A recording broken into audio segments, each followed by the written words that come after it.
পাকিস্তানের পরের রাষ্ট্র তো আফগানিস্তান। আপনারা আফগানিস্তানের খবর জানেন না? এই যে আফগানিস্তান এখন কি উন্নত, মাশাআল্লাহ, কি সমাদৃত একটা রাষ্ট্র।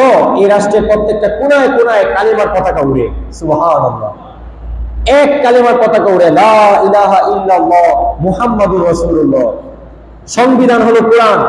এক সাতেমে রাসূলকে গালি দিয়েছে,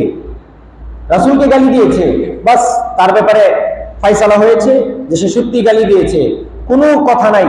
দামাদ্দাম কোর্ট বসিয়ে 1 সপ্তাহের ভিতরে ওই সাতেমকে চিরতরে মৃত্যুদণ্ড দিয়ে শেষ করে ফেলা হয়েছে, সুবহানাল্লাহ বলেন। আর আমাদের রাষ্ট্রে অহরহ রাসূলকে গালি দেওয়া হয়, কিন্তু রাসূলের বিরুদ্ধাচারণকারীর একটা বিচার আজ পর্যন্ত আমরা বাংলার জমিনে দেখতে পারি নাই। সেটা যেই দলের লোকই হোক, যেই দল হোক, চাই আওয়ামী লীগ হোক, চাই বিএনপি হোক, চাই জামাত ইসলাম হোক, চাই যেই দলই হোক, আমরা আদৌ কোনোদিন জমিনের মধ্যে রাসূলকে গালি দেয় এরকম একটা সাতেমে রাসূলের বিচার এই জমিনের মধ্যে আমরা এখনো দেখি নাই। সুতরাং স্পষ্ট বোঝা গেছে যে এই গণতন্ত্র কোনোদিন ইসলামের পক্ষে কাজ করে না, মুহাম্মদের পক্ষে কখনো কাজ করে না, কোরআনের পক্ষে কখনো কাজ করে না।